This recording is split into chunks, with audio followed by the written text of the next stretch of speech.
فإن خير الحديث كتاب الله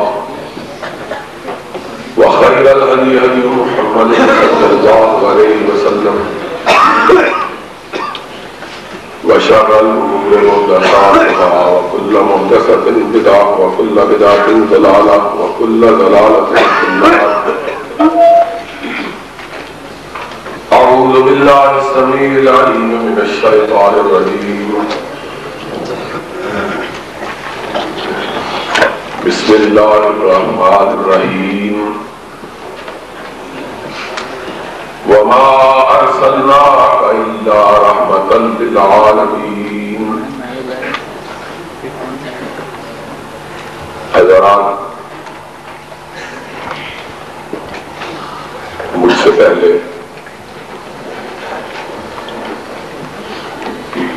میرے ساتھیوں اور دوستوں نے آپ کے سامنے سرور گرامی حضرت محمد الرسول اللہ صلی اللہ علیہ وسلم کی سیرت مقدسہ کے مختلف پہلوؤں پر اپنے اپنے انداز سے گفتگو کی ہے.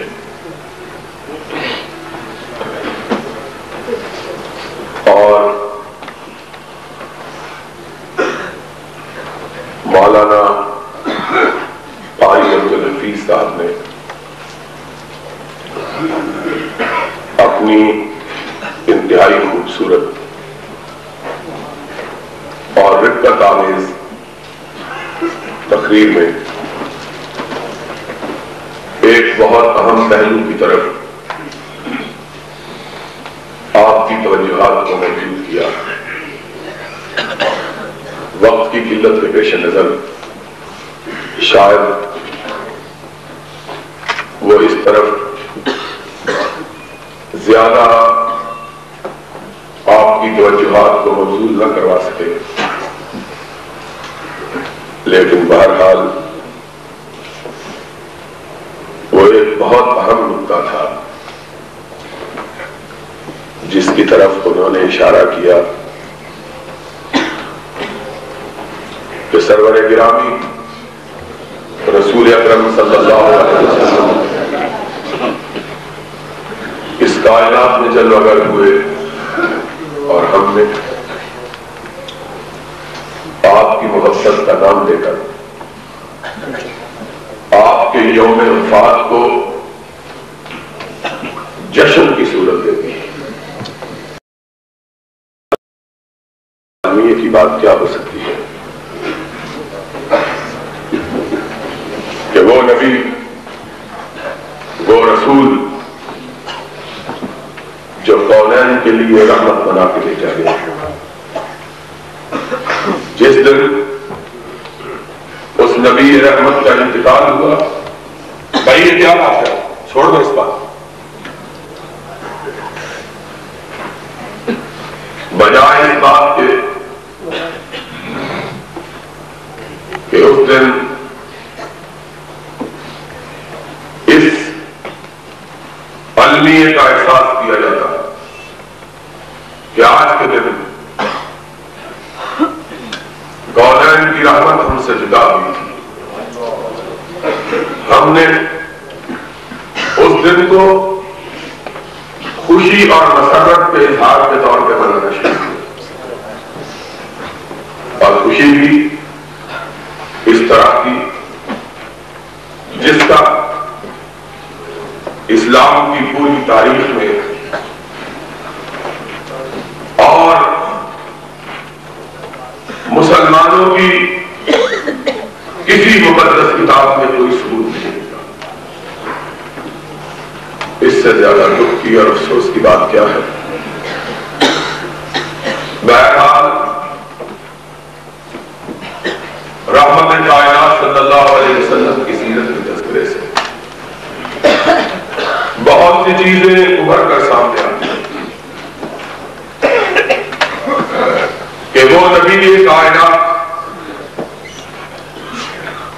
وہ برگزیدہ ہستی کہ اللہ نے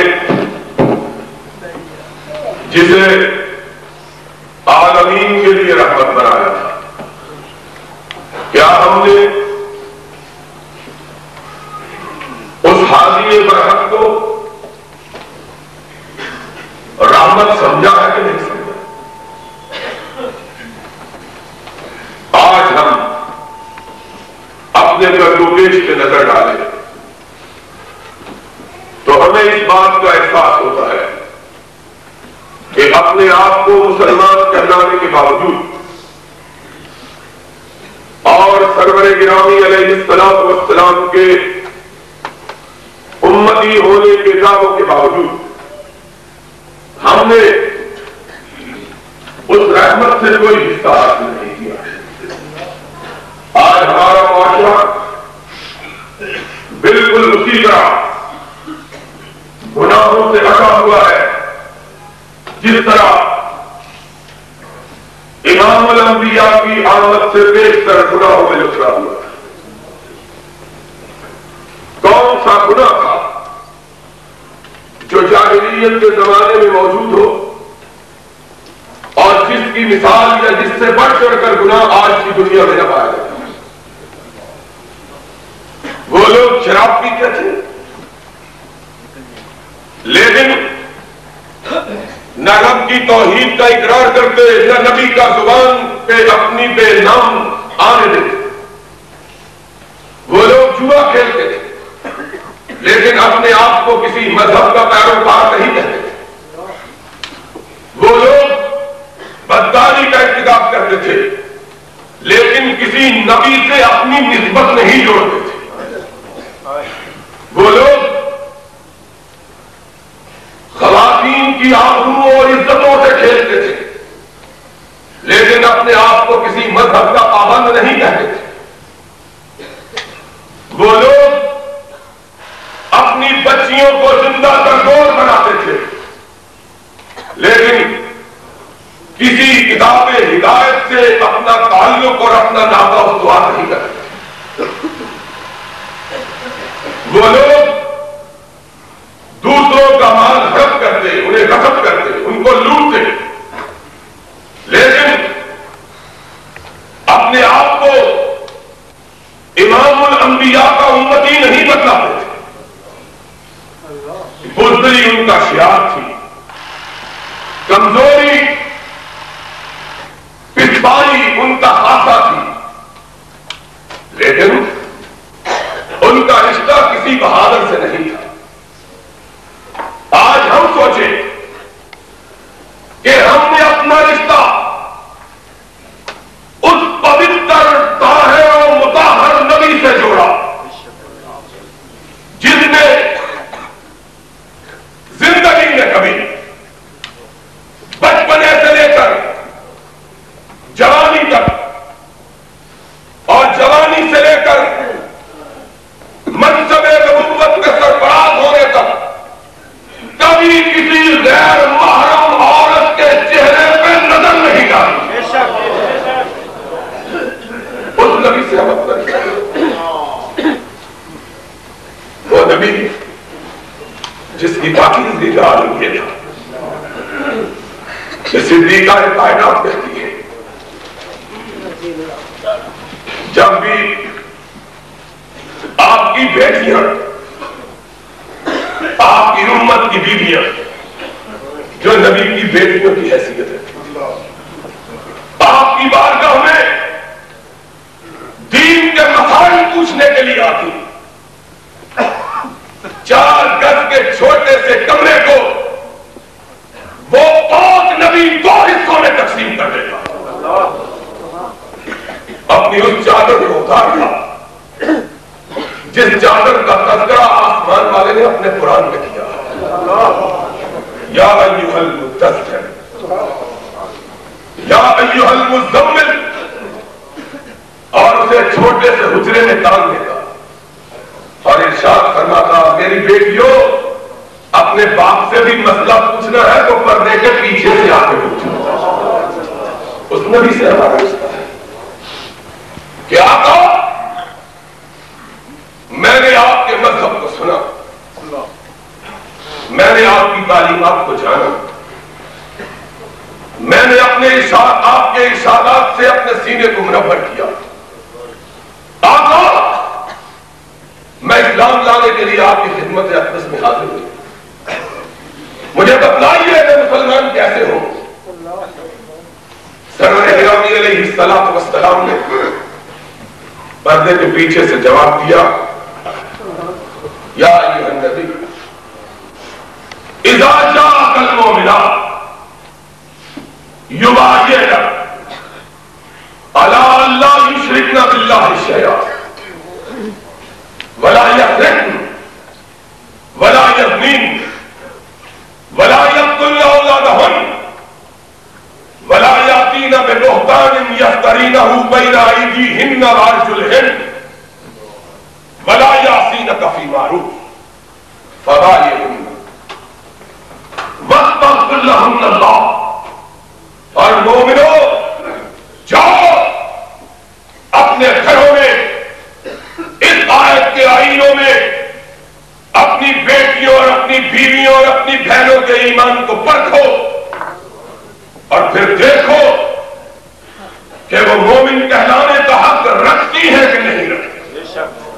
یا ایھا النبی اذا جاءک المؤمنات، ایمان لانے کا طریقہ یہ ہے کہ آپ اقرار کریں کہ رب کے ساتھ کسی کو شریک نہیں ٹھہرانا۔ بچہ مر جائے گا، مرنا گوارا کر لے گی، رب کے گوارے کو چھوڑ کے کسی دوسرے گوارے پہ جانا گوارا نہیں ہے۔ بے شک اذا جاءک المؤمنات یبایعنک علی ان لا یشرکن باللہ شیئا، لا یسرقن، چوری نہیں کرے، لا یزنین، اپنی آبروؤں کو آلودہ نہیں بنائے،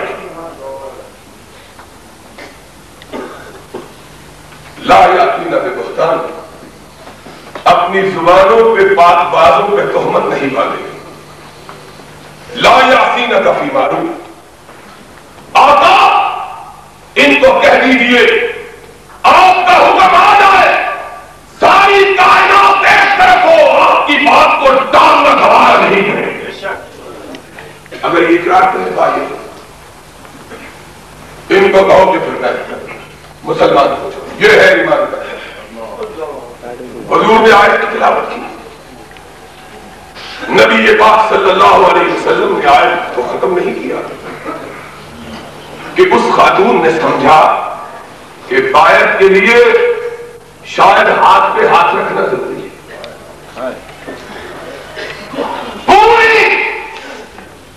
چادر نہیں اٹھائی، حدیث کے الفاظ ہے پردے کا تھوڑا سا حصہ اٹھایا، اتنا جس سے اپنا ہاتھ آگے جا سکے، اپنا ہاتھ آگے کیا۔ اس طاہر نبی نے، اس پاک باز نبی نے اس عورت کا بڑھتا ہوا ہاتھ دیکھا جو ایمان لانے کے لیے آئی تھی، اس کی انگلیوں پہ نظر پڑی، اپنی آنکھوں کو بند کر دیا، فرمایا بی بی اپنی انگلیاں پیچھے ہٹا لے، محمد کسی غیر محرم عورت کی انگلیوں کو دیکھنا بھی گوارا نہیں۔ صلی اللہ علیہ وسلم۔ ہم نے آج بے دین تو بے دین ہے، دیندار شاید 1000 میں، اور آج وہ حدیث سمجھ میں آتی ہے کہ رحمت کائنات نے کہا تھا کہ 999 جہنم میں جائیں گے، صرف ایک جنت میں جائیں گے۔ اللہ کے رسول 999 فرمایا ہاں جنت آسان نہیں ہے۔ آج سوچو ہم نے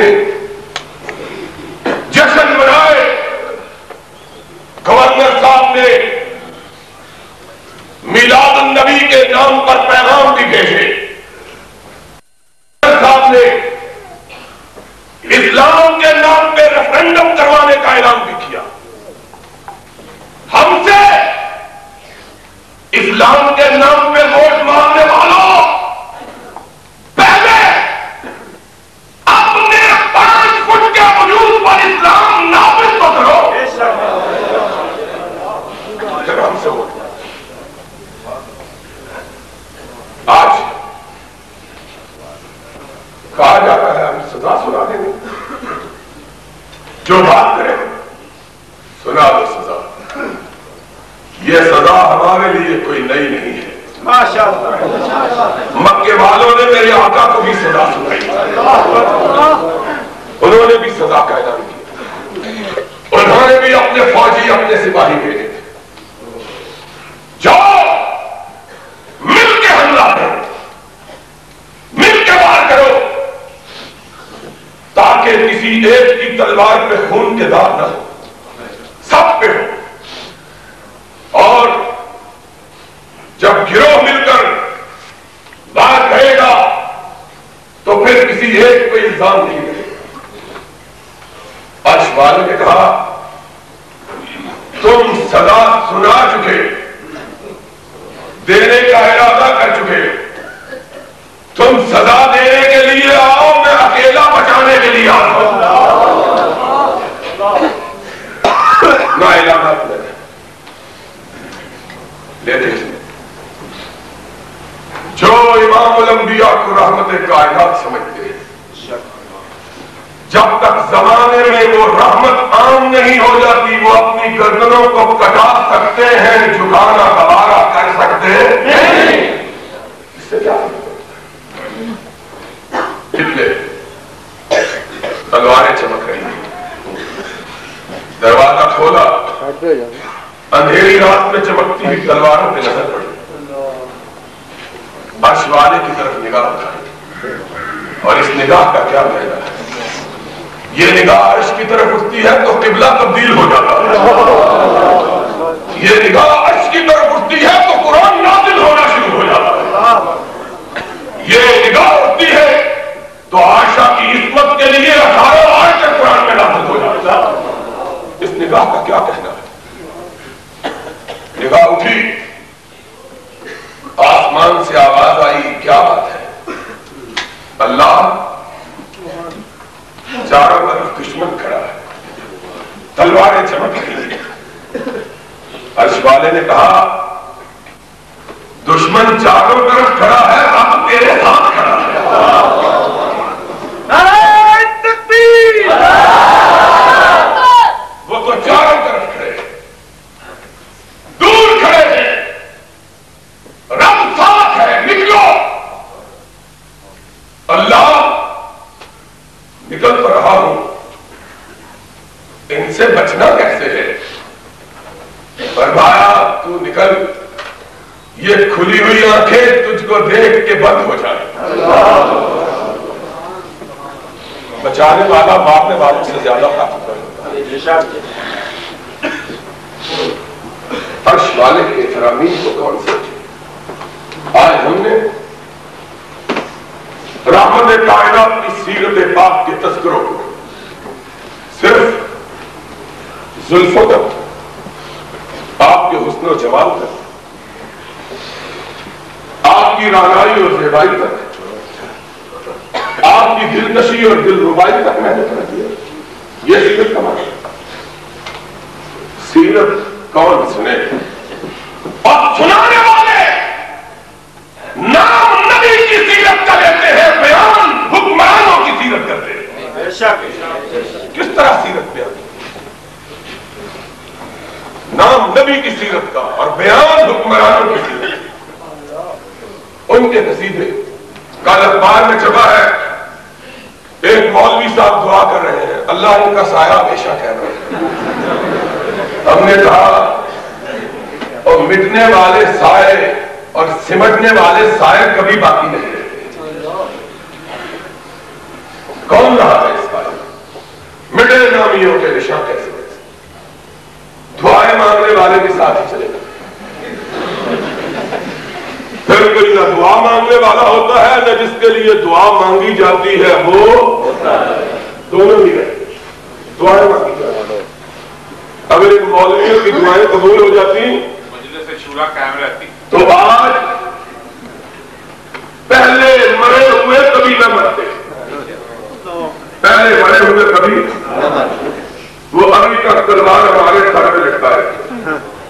لیکن جب وقت آیا نہ مولویوں کی دعائیں کام آئی نہ مولوی کام آئے،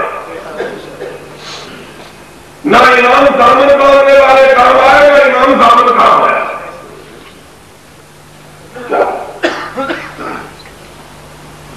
یاد رکھو حضرت محمد رسول اللہ صلی اللہ علیہ وسلم کی سیرت کا معنی یہ ہے کہ ہم اپنی زندگیوں کو اس کالم میں ڈالیں جس کالم میں رحمت للعالمین ڈھال کر گئے۔ اب دیر تک کیا چور بازاری، جوا، سود خوری، رشوت ستاری، شراب، بدکاری، دعوے کا رب ہوا ہے۔ تب اس طرح نہ تھی جس زمانے کو جاہلی اس طرح حیرانگی یہ ہے کہ ان کا عذر کو شاید قابل قبول ہو کہ ان کی ہدایت کے لیے کوئی پیغمبر نہیں آئے، تمہاری ہدایت کے لیے تو رحمت کائنات آئے، بے شک تمہارا عذر رب کی بات ہمیں کیا قابل؟ کون سا گناہ ہے، کون سا جرم ہے جس کی اس ملک کے اندر وجود میں شبہ ہے اور جس کو سرپرستی حاصل اس ملک میں حدود آرڈیننس نافذ کیے گئے، کہا گیا زانی کو سنسار کیا جائے، شراب پینے والے کو کوڑے مارے جائیں، چور کے ہاتھ کاٹے جائیں گے، تہمت لگانے والے کو 80 کوڑے مارے جائیں، اور اعلان ہی رہا، شرمندہ مانا نہ ہو سکا۔ کیوں؟ وہ جذبہ کہاں سے لائے جو سرور کائنات نے اپنے صحابہ میں پیدا کیا؟ وہ کہاں سے؟ ان حدود کو نافذ کرنے کے لیے فاروق کی ضرورت ہے، فاروق کی۔ ان قوانین کو نافذ کرنے کے لیے صدیق کی ضرورت ہے، صدیق۔ اس دستور کو نافذ کرنے کے لیے ذی-النورین کی ضرورت ہے، ذی-النورین۔ اس کے لیے علی حیدر کرار کی ضرورت ہے، علی کی۔ کہاں سے آئے؟ یارو بات بہت تلخ ہے، لیکن جو لوگ اپنے بارے میں ہر پہ اختلاف سننا بھی گوارا نہ کرے، آج جو آرڈیننس آیا ہے رش بہت ہو گیا ہے، گرمی ہو گئی ہے، جو لوگ اس حال میں بھی دیوانوں کا کبھی اتنا اجتماع نہیں دیکھا تھا، پھر آج باتیں بھی کھل کر ہوگی انشاءاللہ۔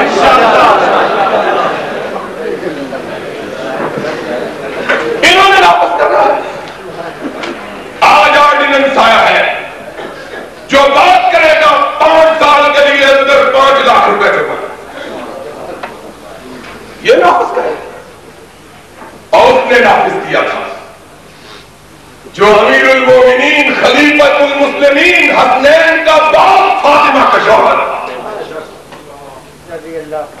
ایک یہودی نے اسے عدالت میں طلب کیا، میری اس نے ذرا چرا لی، قاضی نے وارنٹ بھیجے، بلا امیر المومنین کو خلیفۃ المسلمین، عدالت میں حاضر، اسی کٹہرے میں یہودی بھی کھڑا ہے، اسی کٹہرے میں امیر المومنین بھی کھڑا ہے۔ قاضی کو معزول نہیں کیا، اس کو جبری طور پہ ریٹائر نہیں کیا، اس کو ملازمت سے نکالا نہیں ہے، حاضر ہوئے، دونوں کھڑے ہیں۔ قاضی کی زبان سے نکلا، ابو الحسن کیا معاملہ ہے؟ علی کی نگاہ چکے، فرمایا مجھے تم پہ اعتماد نہیں ہے۔ قاضی تڑپ اٹھا، کہا کیوں نہیں؟ کہا تو نے انصاف نہیں کیا، یہودی یہودی کا نام لے کے پکارا, مجھ کو عزت سے پکارا, تو انصاف نہیں کر سکتا. تو نے انصاف کیا کر دیا, تو نے مجھے احترام سے آواز دی, تو نے کیا انصاف کر دیا. قاضی نے کہا میں نے تیرا اس لیے احترام کیا کہ تیری نگاہوں نے محمد کے چہرے کو چھپا. امیر المومنین سمجھ کے احترام نہیں کیا. میری نگاہ میں تو بھی برابر ہے, ملزم کی حیثیت سے یہودی بھی برابر ہے, تجھے غلط فہمی نہیں ہونی چاہیے.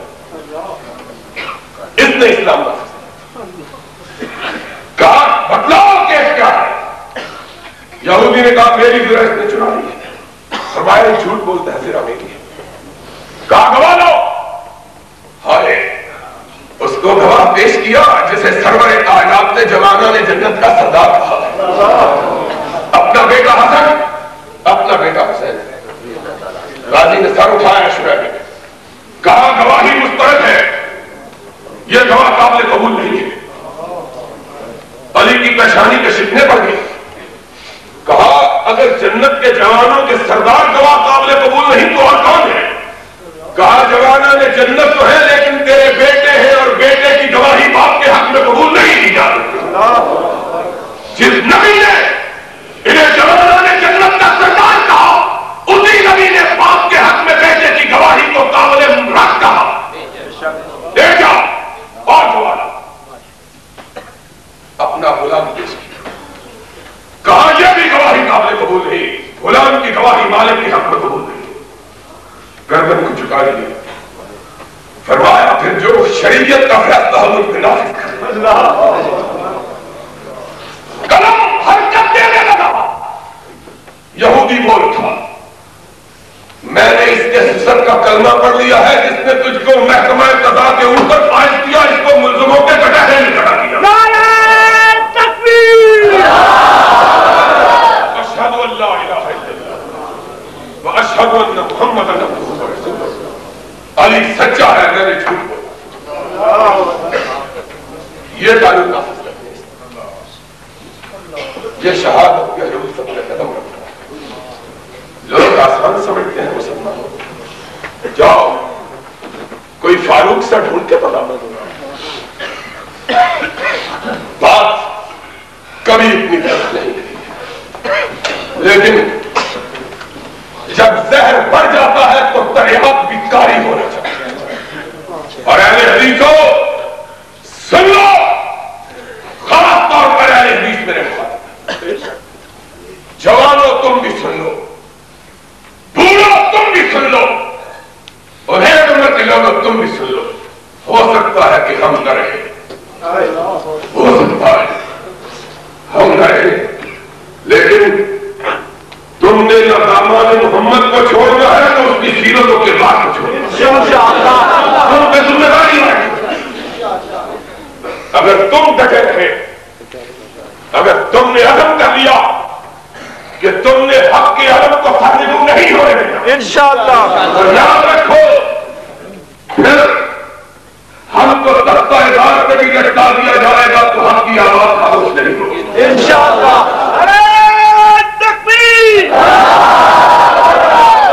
جاگتی رہے گی, گونجتی رہے گی. لیکن اگر تم مر گئے پھر ہماری زندگی کا بھی کوئی فائدہ نہیں, ہماری موت کا. لوگوں سن لو, میں نے اس لیے, میرے باقی بھی دوست میرے بھائی ہیں, میرے ساتھ, لیکن میں نے اپنوں کو اس لیے مخاطب کیا کہ ان پہ زیادہ ذمہ داری ہے. تم محمد ابن حنبل کے وارث ہو,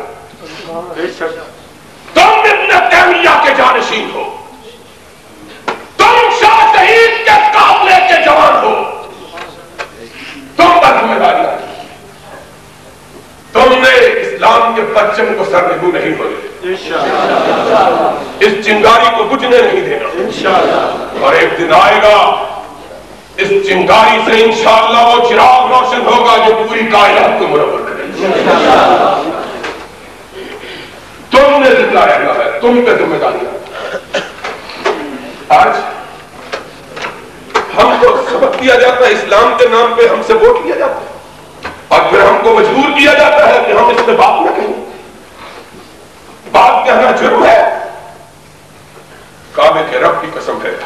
بیٹے ہیں، ہماری بھی بیٹیاں، ہمیں بھی ان کا خیال ہے، لیکن ایک طرف اپنی بیٹیوں کو دیکھتے ہیں، ایک طرف مدینے والے آقا کو دیکھتے ہیں، کہتے ہیں بیٹوں کا کیا ہے؟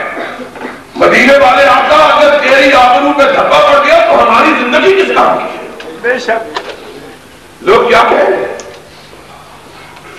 کہ ایک دن آیا تھا کوئی حق کہنے والا باقی نہیں رہا تھا، ہم سے اسلام کے نام پہ ووٹ لینے والوں کہتے ہو ہم نے اسلام کے لیے کام کیا ہے۔ آج بھی لاہور کے اندر شاہی مسجد کے مینار رو رہے ہیں، کان لگا کے سننے والوں جاؤ، اگر تمہارے اندر دل ہے شاہی مسجد کے میناروں سے کان لگاؤ، اورنگزیب کی بنائی ہوئی مسجد کے میناروں سے چشتیوں کی آواز آتی ہے کہ اسلام کا نام لینے والوں آج بھی ہماری جھاڑوں کے نیچے بدکاری کے اڈے کھلے ہوئے ہیں۔ جاؤ شاہی مسجد کا نعرہ سنو، مسجد کے میناروں کا ماتم سنو، اور ایک طرف تمہارے اسلام کو دیکھتے ہیں، ایک طرف شاہی مسجد کے میناروں کا نعرہ و ماتم سنتے ہیں۔ کس پہ یقین کرے؟ مسجد کے میناروں پہ یقین کرے کہ تم پہ یقین کرے؟ کعبہ کی بیٹی پہ یقین کرے کہ تمہاری بات پہ یقین کرے؟ تم نے کہا ہم نے اسلام نافذ کیا، اسلام اس کا نام ہے، بدکاری کے اڈے کھلے ہوئے، زنا قائم، قواعد موجود، اور حج کی سزا نافذ ہے، حج کی سزا، حج کی سزا اس نے نافذ کی تھی، کیا یہ ایک خاتون آئے اور معاشرہ میرے آقا تمہیں کتنا پاکیزہ کیا، اور میں نے آج کی بھی تلاوت کی تھی کہ ما ارسلناک الا رحمۃ للعالمین، بتلاؤں گا کہ آقا جہانوں کے لیے رحمت کیسے، ساری کائنات کے لیے رحمت، حلیمہ کے لیے بھی رحمت، قبیلہ بنو سعد کے لیے بھی رحمت، شیما کے لیے بھی رحمت، اور اس عورت کے لیے بھی رحمت جو آئی دل کیا پیدا کیا، دل کے اندر جذبہ کیا پیدا کیا، یا رسول اللہ طاہر میں اللہ کے حبیب مجھے پاک کر دیجئے۔ نبی رحمت نے نظر اٹھائی، فرمایا بی بی کیا کہتی ہو؟ ڈر آخرت کا اتنا ہے، اللہ کے رسول گناہ ہو گیا ہے، قیامت کے دن کی شرمندگی سے بچا لیجیے، دنیا میں سزا دلوا لیجیے، عرش والا معاف کر دے، یا رسول اللہ طاہر، یا رسول اللہ طاہر۔ حدیث کے الفاظ ہیں نبی اپنا چہرہ پھیر دیتے کہ عورت پلٹ جائے یہ کیا کہہ رہی ہے؟ پھر کہتی ہے آقا آپ تو دنیا کے لیے رحمت بنا کے بھیجے گئے ہیں، میرے لیے بھی تو رحمت ہے، میں گناہوں کے بوجھ سے لدی ہوئی ہوں، مجھ کو پاک کر دیجیے۔ پھر کہا فرمایا کیا ہوا؟ کہا اللہ کے رسول برائی کا ارتکاب کر دیا، بھول ہو گئی ہے، اللہ سے ڈر آتا ہے، قیامت کے دن سے ڈر آتا ہے، آخرت کے عذاب سے خوف آتا ہے، دنیا میں سزا دے دی۔ آپ نے فرمایا بی بی پیٹ میں بچہ ہے، اس نے کہا، فرمایا اس نے کیا قصور کیا؟ جاؤ جب اس کی ولادت ہوگی تب دیکھیں۔ کہا پلٹ جاؤ، بچہ اٹھایا اور پھر حضور کی باری ہو گیا، یا رسول اللہ طاہرنی، آقا آپ کو بچہ بھی پیدا ہو گیا، آپ کو پاک کر دیجیے۔ میرے آقا نے کہا اب اگر تجھ کو سنسار کہیں گے تو بچے کی پرورش کون کرے گا؟ ابھی تو یہ دودھ پیتا ہے، جب کھانا کھانے لگ جائے تب آئے۔ اس عورت کا انداز دیکھیے، اس نے 6 مہینے میں بچے کو روٹی کھلانا سکھا دیا، اس قدر گناہ ہے، کتنا پاک معاشرہ، احساس گناہ کتنا ہے، راتوں کو نیند نہیں آتی اور تمہیں کیسے آتی ہے؟ لاکھوں جسم پروسی کر کے اس دنیا میں زندگی گزار رہی ہے، تم رات کو کیسے سوتے ہو؟ اس ایک عورت کو رات کو نہیں، یا رسول اللہ طاہر، اور حدیث کے الفاظ ہیں، اس عورت نے اپنے 6 مہینے کے بچے کو روٹی کا ٹکڑا کھوایا، وہ کھاتا آ رہا ہے، کہتی ہے یا رسول اللہ دیکھ لیجیے وہ روٹی کھانے لگ گیا، اب تو پاک کر دیجیے۔ کائنات کے امام نے اس پہ رحمت کی نظر ڈالی، اپنے صحابہ کو کہا جاؤ اس کو لے جاؤ، اس کو سنسار کر دو۔ پتھر مارے گئے، ایک پتھر سر پہ پڑا، خون کا فوارہ اٹھا، کچھ چھینٹے اڑے اور خالد ابن ولید کے کپڑوں پہ پڑے رضی اللہ تعالی عنہ۔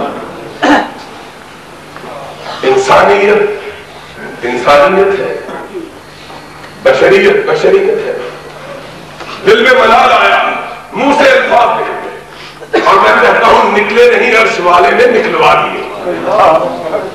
کہا پلید عورت مرتے ہوئے میرے کپڑے بھی پلید کر گئی ہیں۔ لوگوں نے میرے آقا کو خبر دی، کیا معاشرہ تھا، آپ نے نگاہ اٹھائی، صحابہ نے دیکھا کہ اس کا نام ہے رحمت کائنات، کہ اس عورت کے لیے آنکھوں میں آنسو ہے۔ فرمایا لقد تابت توبۃ لو وزعت علی المدینۃ لوسعت، کعبے کے رب کی قسم ہے تم نے اس کو پلید کہا، یہ اتنی پاک عورت تھی کہ اگر اس کی توبہ کو مدینے کے سارے گناہ گاروں پہ تقسیم کر دیا جائے تو ہم ساروں کے گناہ معاف کر دیں۔ تکبیر،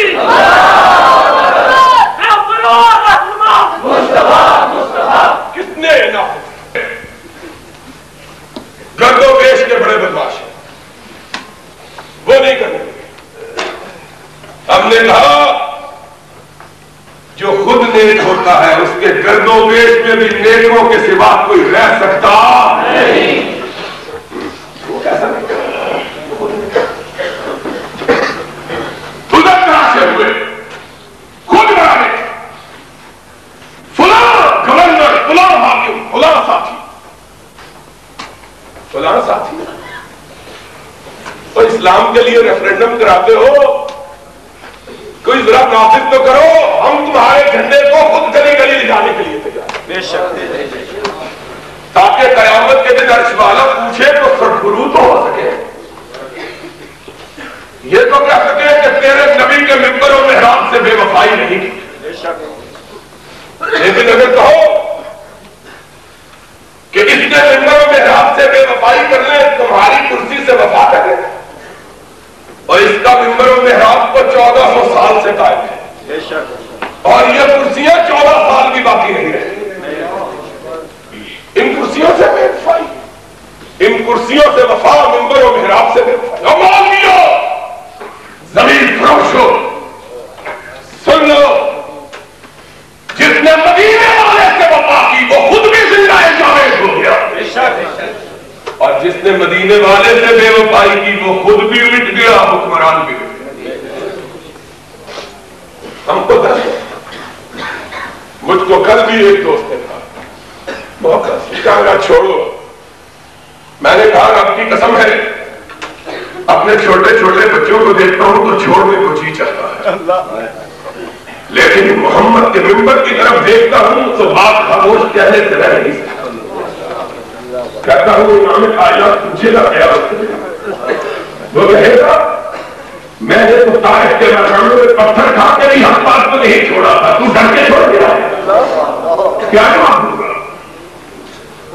وہ فرمائے گا میں تو 13 برس تک مکہ کے چوراہوں میں پٹتا رہا، بے ہوش ہو کے گرتا رہا، ننھی فاطمہ میرے دہنوں پہ باہیں رکھتی رہی،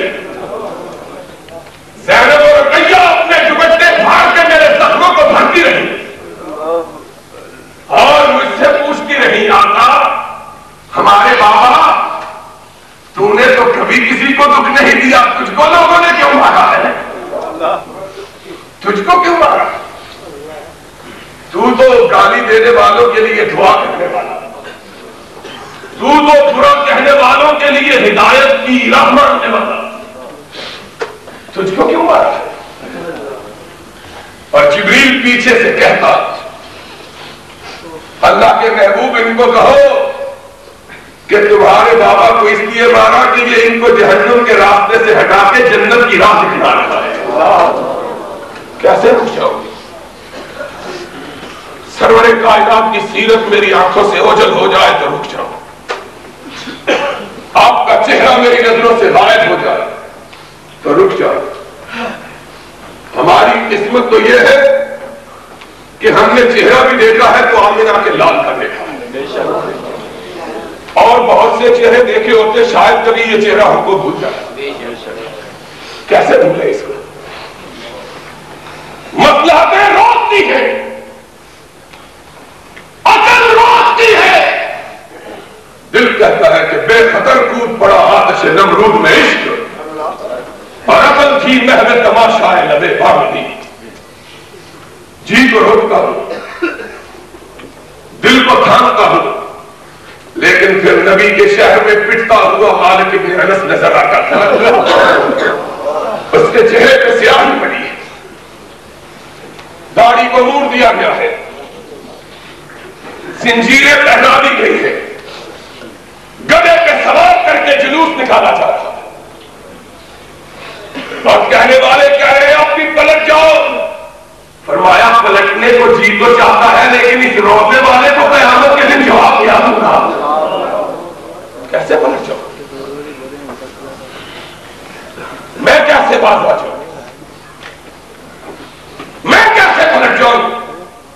میں پلٹنا چاہتا ہوں تو مجھے کوڑے کھاتا ہوا احمد بن حنبل نظر آتا ہے. کہنے والا کہتا ہے 32,000 مولویوں نے دستخط کر دیے ہیں ریفرنڈم پہ، تو بھی کر دے. فرمایا میں نے 32,000 کو جواب نہیں دینا، میں نے ساتھی حوض کوثر کی بارگاہ میں عرش والے کو جواب دینا ہے. کیا جواب دوں؟ کیا جواب دوں؟ کوڑے پڑے، خون بہا، بے ہوش ہو گئے. پانی کے لیے لب سے آواز نکلی، بے ہوشی کیا ہے؟ پانی. جلاد پانی لایا، سامنے کیا، ہوش آئی. کہا کیا بات ہے؟ کہا تم نے پانی مانگا تھا. کہا ہاں پیاس سے ڈھال. کہا دستخط کر دو پانی پی لو. کہا اللہ تجھ سے وعدہ ہے، تجھ سے عہد ہے، تجھ سے وعدہ ہے، پانی پیوں گا تو حوض کوثر ہی کا پیوں گا. کوئی بات نہیں، لے جاؤ. خیر خواہ سمجھانے کے لیے رک جاؤ، پلٹ جاؤ. سب نے تقریر ہے تو تمہیں کیا ہے؟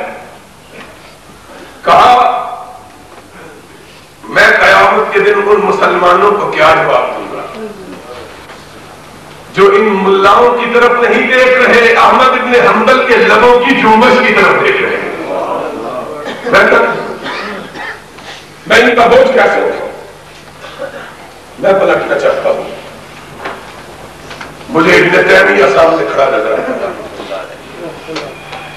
زمین کو قید خانے میں ڈال دیا گیا ہے، کھانا بند ہے، پانی بند ہے. کہا اب بھی وقت ہے.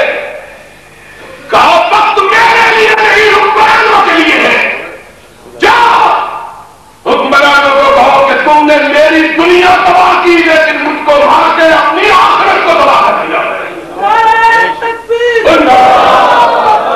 ان کو کہو پلٹ جائے جو آخرت تباہ کر رہے ہیں. دنیا کا کیا ہے؟ کل من علیہا فان ویبقى وجه ربك ذو الجلال والاکرام. کس کی بنی ہے اس ناپائے رب؟ کس کی بنی ہے؟ کون ہے جو نہ حامان رہا، نہ فرعون رہا، نہ قارون. ہم نے اس ملک کے قارونوں کو دیکھا ہے، کعبے کا رب گواہ ہے. ہم نے اپنی آنکھوں سے قارونوں کا حال دیکھا ہے، فرعونوں کو اپنی آنکھوں سے. اس لاہور کے اندر ایک حکمران ہوا کرتا تھا گورنر. اس نے کہا آج کے بعد تم میری کانسٹیچوئنسی ملتان میں کبھی نہیں جاؤ. میں تم کو وارننگ دیتا ہوں آئندہ سے ملتان کی طرف رخ نہ کرنا. پچھلے برس مجھ کو انگلستان میں ملا. میں نے کہا جس بستی کو مجھ پہ حرام کرتے تھے اس بستی میں میں ہر سال جاتا ہوں اور وہ بستی تیرا چہرہ دیکھنے کو طرف گئی. کس کی وجہ ہے؟ حکمرانوں آج عمر قید کی سزائیں سنا لو 10 برس 20 برس، لیکن یاد رکھو ایک دن ایسا بھی آنے والا ہے کہ حکمرانوں کو وہ سزائیں ملے گی جو کبھی ختم نہیں ہوگی. اسی جناح ہال میں میں نے کہا تھا کچھ لوگوں کو یاد کرو سبق کر میں موومنٹ چل رہی تھی. میں نے کہا تھا ہم گرفتار ہوتے ہیں چھوٹنے کے لیے، ہم قید ہوتے ہیں رہا ہونے کے لیے، اور حکمرانوں جب تم قید ہوگے کائنات تم کو چھڑا نہیں سکتے. اور پھر چشمے فلک نے دیکھا جب تک زندہ رہے چھٹکارا نہ ملا. چھٹکارا اس دن ملا جب دنیا سے چھٹکارا پا. ان فی ذالک لعبرۃ. تم کوئی آب حیات نہیں کیا ہے. اگر بھٹو نہیں رہا تو ضیاء الحق بھی نہیں رہے. سننا مجھے اس ماں نے چنا ہے جس ماں نے غیر اللہ کے خوف سے اپنے سینے کو پاک کیا وہ مجھے مٹایا.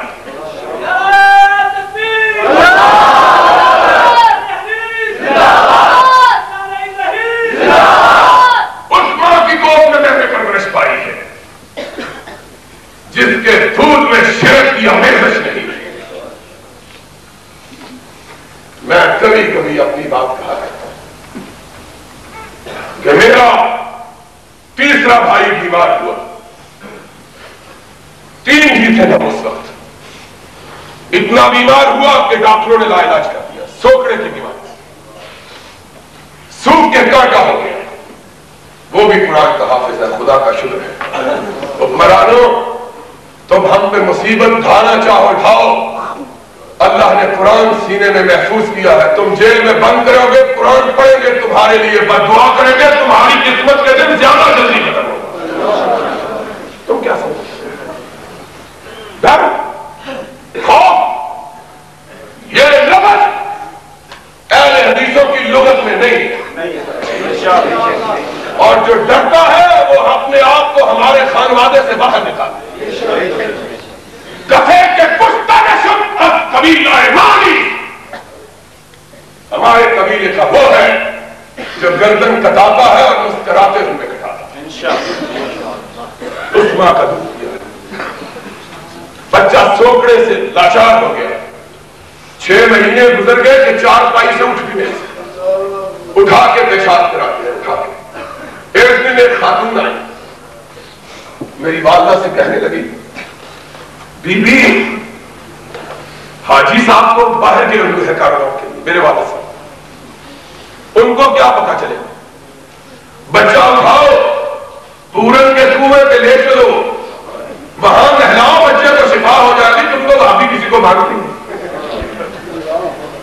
لے چلو پورن کے کنویں. اللہ تیرا شکر ہے کعبے کے رب کی قسم ہے ساری دنیا کی نعمتیں ایک طرف توحید کی نعمتیں اور توحید کا مزہ دیکھنا ہے تو مردوں کے سامنے سجدوں میں پڑھ کر سسکنے والے انسانوں کو دیکھو کہ کس طرح اپنی جبینوں کو اپنی پیشانیوں کو بے آب ہوتا ہے.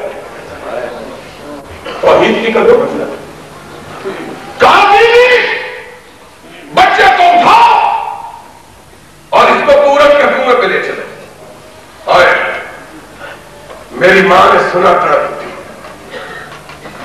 کہنے لگی پورن کے کنویں کی بات کرتی ہوں. اس بیٹے 3 بیٹے تینوں مر جائیں رب کا تمہارا چھوڑ کے کسی دوسرے کے در پر نہیں جاؤں.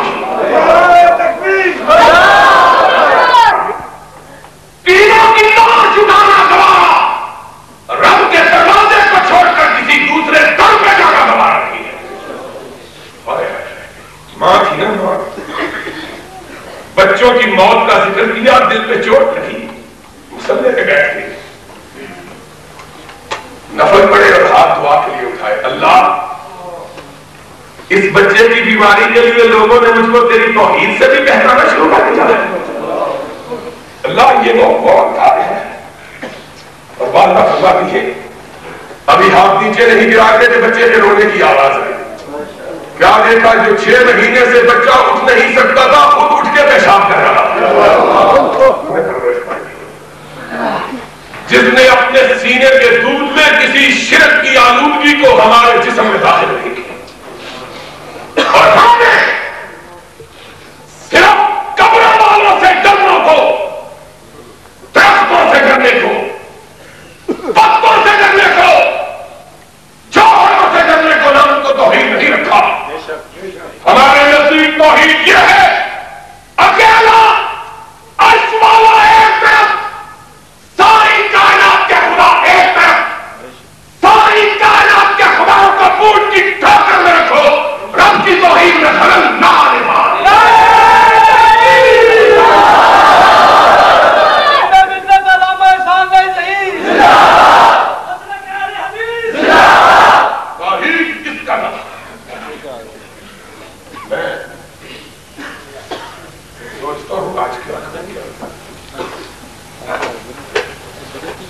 زخموں کو کھرڑ دیا، چہرے ہم کو مت چھڑو، دھمکیوں سے کسی اور کو ڈراؤ، ان کو ڈراؤ جو مرے ہوئوں سے ڈرتے ہیں، ان کو ڈراؤ جو اپنے سایوں سے ڈرتے ہیں، ان کو ڈراؤ جو بلیوں سے ڈرتے ہیں۔ راستے سے بلی گزر جائے حاجی صاحب واپس آ جاتے ہیں، حاجی صاحب پوچھتی ہے کہ راستے سے بلی گزر گئی ہے، وہ کہتی ہے تم اتنا اونٹ کتنا بڑا ہے تو یہ آگے سے بلی گزر گئی کیا ہو گیا؟ کہتا ہے تو نہیں جانتی یہ معرفت کی بات ہے۔ ان کو ڈراؤ، ان کو ڈراؤ جو بلیوں سے ڈرنے والے، جو کتوں کو بھی سرکار کرنے والے، ان کو ڈراؤ، ہم کو کیا ڈراتے ہیں؟ آج مجھے ذوالفقار علی بھٹو کے زمانے میں موچی دروازے کے اندر کہا ہوا فکرہ یاد آتا ہے، ہائے ہائے ہمیں یہ دن بھی دیکھنا پڑنا تھا، کل تک ہم سوشلزم کے خلاف کرتے تھے، آج تم نے اسلام کے نام کو اتنا رسوا کیا ہے کہ ہمیں تمہارے خلاف کرنا پڑ گیا۔ سی آئی ڈی کا لوگو لکھ لو، آج بھی کہتا ہوں ہمیں تختہ بار پہ لٹکا دو، جو جی چاہے کر لو، کعبے کے رب کی قسم ہے محمد سے بے وفائی نہیں کرے انشاءاللہ۔ چڑھا دو تختہ بار پہ، کہا کرتا تھا راج دہراتا ہوں، تم ہمیں تختہ بار پہ لٹکاؤ، سولی پہ چڑھاؤ، ہماری واحد ماں آئے گی ہمیں تختہ بار پہ لٹکا ہوا دیکھے، پلٹ کے آنسو نہیں بہائے گی، تب بھی یہی کہے گی میرا بیٹا جیتے جی بھی خبیث تھا، مرنے کے بعد بھی منبر پہ چڑھا ہوا۔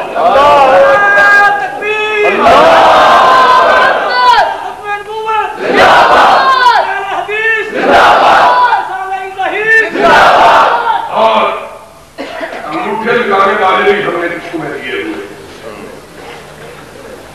ان سے انگوٹھے لگوا لو، ہماری طرف پلٹ کر دیکھو۔ لوگوں اسلام ساتھی، اسلام اس نے نافذ کیا، کہتے ہیں ساتھی برے، ساتھی برے ہیں تو تم کس مرض کی دعا ہے؟ تجھے حکیم نے کہا کیا ہے؟ تو جا جا خمیرہ باغبان دیکھنا، ساتھی برے، تم شربت بنفشہ بیچو، سرما نرگسی بیچو، اگر تم سے نہیں ہو سکتا قیامت کے دن عرش والے کو جواب کیا دو۔ اسلام اس نے نافذ کیا تھا جس کے گورنر نے، اس کے بیٹے نے غریب سے گھوڑا دوڑایا، غریب کا گھوڑا آگے نکل گیا، اس کے بیٹے نے لاٹھی اٹھائی اور غریب کے چہرے پہ دے ماری، تو فقیر میرے گھوڑے سے آگے گھوڑا دوڑا، تیری یہ جرأت؟ آئے وہ بھی مصر کے اندر کھڑا، وہاں نہیں رکا، سیدھا مدینے میں چلا۔ آئے دروازے پہ چوکدار کھڑے نہیں ہیں، پہرےدار بھی نہیں، اسلام اسلام کرتے ہو، سواری نکلتی ہے اس طرح نکلتی ہے جس طرح اچکوں کے شہر میں شریفوں کی دلہن ڈولی میں بیٹھ کے دیکھی، گرد و پیش سارا گاؤں ہوتا ہے کہ کسی اچکے کی نظر نہ پڑ جائے، یہ امیر المومنین کی سواری آ رہی ہے، راستے بند، بھائی وہ ایئرپورٹ بند، گاڑیاں بند، کیا ہو رہا ہے؟ امیر المومنین گزر رہے ہیں، کسی گناہگار کی نظر نہ پڑ جائے۔ اور جواب کیا ہے؟ کہتے ہیں ووٹ دو صدر ہو جائیں گے، نہیں ہو تو ماشاءاللہ کمانڈر تو ہے نہیں۔ یہ عجیب مسئلہ ہے، دو تب بھی ہیں، نہیں دو تو پھر بھی دو گے تو 5 سال کے لیے، نہیں دو گے تو قیامت تک کے لیے۔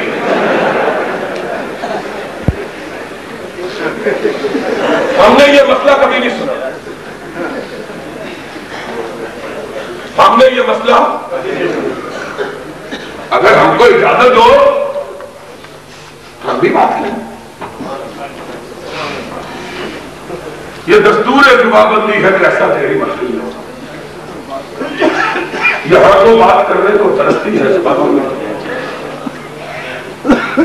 یہ جب نام اسلام کا لیتے ہو، ہم نے تو اسلام دیکھا تو صدیق کے چہرے میں دیکھا، ہم نے تو اسلام دیکھا تو فاروق کے آئینے میں دیکھا، ہم نے تو اسلام دیکھا تو ذوالنورین کی کعبہ میں دیکھا ہے، ہم نے تو اسلام دیکھا تو علی مرتضیٰ کی رضا میں دیکھا ہے۔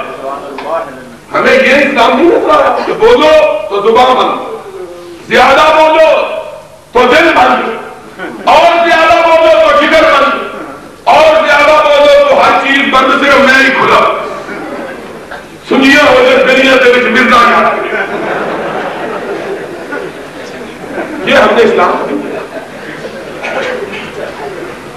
اس اسلام کی ہم کو کبھی خبر کیوں نہیں آتی صاحب؟ یہ اسلام ہم نے کبھی دیکھا؟ ہم نے تو اسلام دیکھا کہ آدھی دنیا کا حکمران ممبر پہ کھڑا ہے، ایک استاد کہتا ہے نیچے اترو، کہا کیوں اتروں؟ کہا نیا کرتا پہن کے خطبہ دے رہے ہیں، ہم کو چادر ملی، ہمارا کرتا تو بنا نہیں، تیرا کیسے بن گیا؟ نیچے اتر، جب تک جواب نہیں دیتا تیرا خطبہ سننے کے لیے تیار نہیں، نیچے اترو۔ کیا کہا؟ آرڈیننس پکڑ لو، گرفتار کر لو، مار دو، ماشاء اللہ لگا۔ مولوی بیگانت ہے جو کہتا ہے صدیق نے ماشاء اللہ لگایا،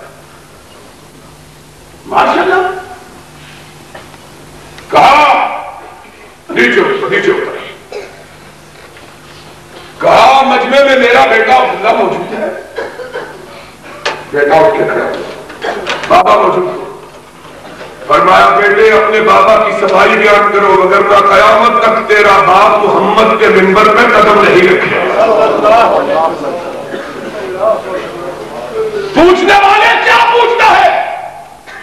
پوچھ۔ کہا ہمارا کرتا تو بنا نہیں، اس کا کیسے بن گیا؟ چادر ایک ہے۔ کہا میرے بابے کے کرتے میں 18 پیبند تھے، اب پیبند اتنے بڑھ گئے کہ ٹانکا لگنے کی گنجائش نہیں رہی، مجھ کو بھی چادر ملی، بابا کو بھی ملی، میں نے اپنی چادر اپنے بابا کو دی، دونوں کو ملا کے کرتا بنایا۔ کہا ساتھی اطمینان ہو گیا ہو تو ممبر پہ قدم نہیں رکھتا ہوں، تو کرنا قدم نہیں رکھتا۔ ہم کو اسلام کی نئی تعبیر نہ کرو، یہ انگوٹھا چھاپ مولوی جو اسلام بنائے ساری کائنات اس کو مان لے، وہاں بھی اس کو ماننے کے لیے تیار نہیں ہے۔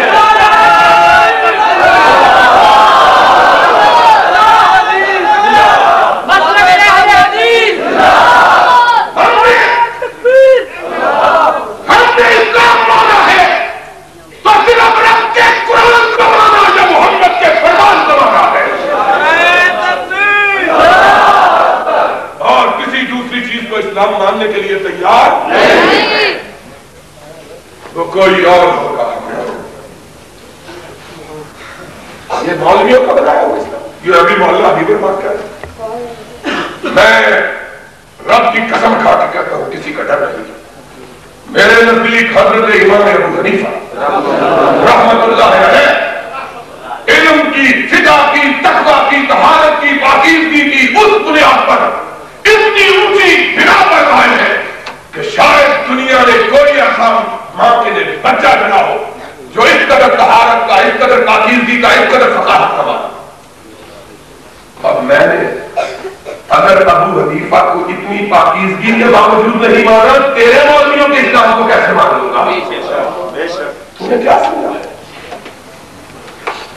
ہم تھوڑے، ہم کم، ہم کمزور، لیکن سن لو کیا حسن نے سمجھا ہے اور کیا عشق نے جانا ہے. ہم خاک نشینوں کی ٹھوکر میں سمانا ہے. ہم اس طرح نہیں مانتے. اگر ہمارے مولوی یہ کہتے ہیں فلاں امام کی بات نہیں مانتے، فلاں کی نہیں مانتے، تو تیری کیسے مانتے؟ ہم نے اونچوں والا امام کو ویسے ہی کبھی نہیں دیکھا. تیری کیسے مان لے؟ ہم سے بنوانا ہے تو ایک ہاتھ میں عرش والے کا قرآن لو، دوسرے ہاتھ میں مدینے والے کا فرمان لو. بے شک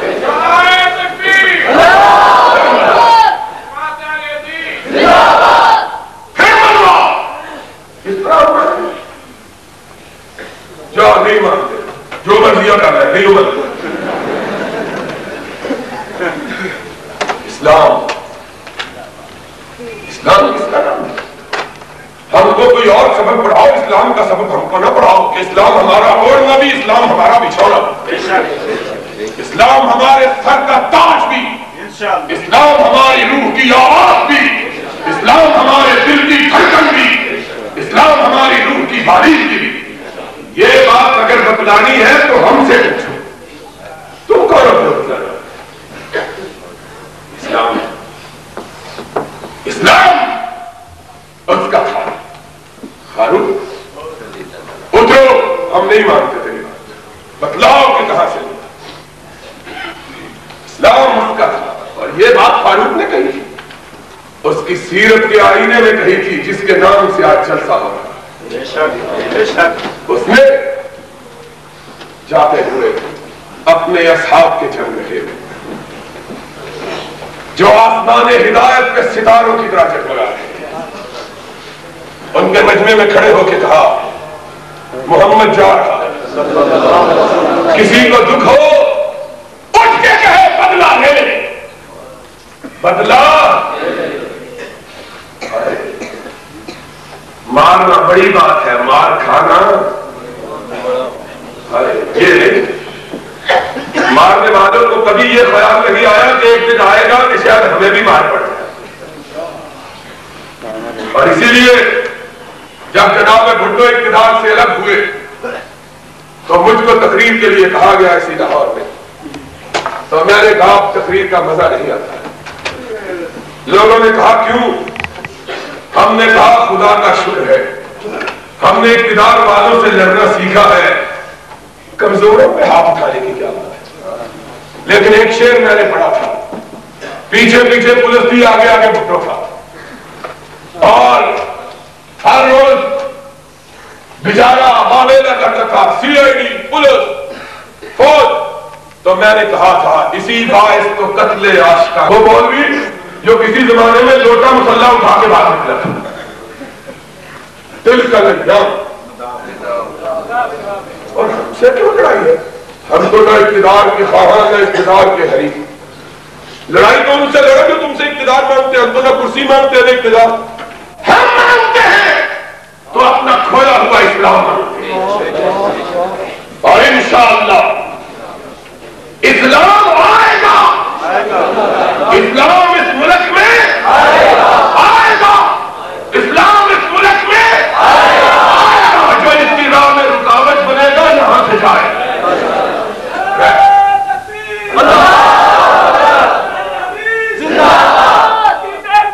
زندہ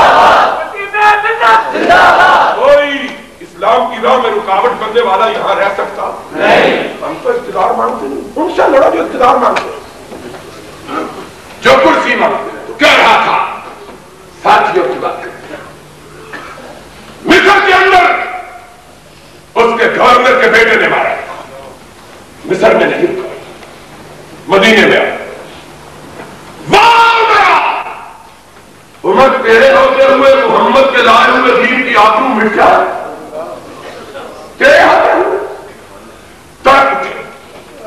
کہا کیا ہوا ہے؟ کہا تیرے گورنر کے بیٹے نے مجھ کو مارا. تیرے گورنر کے بیٹے نے مجھ کو اور لوگوں ذرا اپنے سینوں کے لوح پہ لکھ تو لو گورنر کون تھا؟ صرف گورنر. آج کے ہمارے کمانڈر ہیں جنہوں نے ہم کو فتح کیا, جنہوں نے اپنا ملک فتح کیا.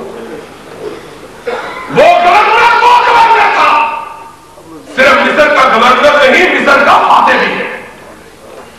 اور فاتح کیسا؟ شرم کی بات ہے.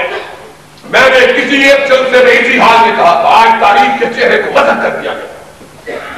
آج حقائق کی نقاب کشائی کی ضرورت ہے. اچھے اچھے خطیبوں واعظوں کو حقیقت کا علم ہے. آج عمرو بن عاص کا نام گالی کے طور پر لیا جاتا ہے. بات ثم بات عمرو بن عاص رضی اللہ تعالیٰ عنہ وہ گورنر ہے جس نے مصر کو فتح کیا. اور کتنا بہادر, اتنے بڑے ملک کو صرف 4,500 سپاہیوں سے فتح کیا. اور لکھا ہے وہ کہ یہ ابو عبیدہ ابن جراح کے حرامت دستوں کا کمانڈر تھا, پوری فوجوں کا کمانڈر چیف بھی نہیں. راستے میں شام فتح کر لیا, سامنے مصر کی دیواریں نظر آ رہی ہیں. کہنے کا مصر پر حملہ کرے. ساتھیوں نے کہا امیر المومنین کا حکم ہے جب تک مجھ سے اجازت نہ لی جائے کسی نئے ملک کے خلاف ہاتھ نہ کھولا جائے. اجازت لو. قاصد بھیجا امیر المومنین فاروق کی بارگاہ میں. امیر المومنین مصر پہ حملہ کی اجازت ہے. امیر المومنین عشاء کی نماز سے فارغ, خط پڑا گیا. فرمایا نہیں, عمر کو کہہ دو کہ اجازت نہیں ہے. امیر المومنین کیوں اجازت نہیں ہے؟ فرمایا اتنا بڑا ملک, اتنی چھوٹی فوج, میں مسلمانوں کی جانوں کو خطروں میں نہیں ڈال سکتا. کہہ دو عمر کو کہ رک جاؤ, جب تک شام کا محاذ مکمل طور پر فتح نہیں ہو جاتا کسی دوسرے ملک پہ حملہ کی اجازت نہیں. رک جاؤ. قاصد چلا. راستے میں ایک اور قاصد آ رہا ہے عمر بن عاص. سلام علیکم. رک گئے. کیا بات ہے؟ کہا امیر المومنین کی بارگاہ سے آ رہا ہوں. کہاں جا رہے ہو؟ عمر بن عاص کی طرف جا رہا ہوں. تم کہاں سے آئے؟ عمر بن عاص کی طرف سے آ رہا ہوں. کہاں جا رہے ہو؟ امیر المومنین کی بارگاہ سے جا رہا ہوں. کہا تم کیا لینے جا رہے ہو؟ فرمایا میں امیر المومنین کا حکم لے کے جا رہا ہوں کہ مصر پہ حملہ کی اجازت نہیں, فوج تھوڑی ہے, اجازت نہیں ہے. کہا تم کیا پیغام لے کے جا رہے ہو؟ کہا میں عمرو بن عاص کی طرف سے امیر المومنین کی بارگاہ سے مصر کی فتح کی خوشخبری لے کے جا رہا ہوں.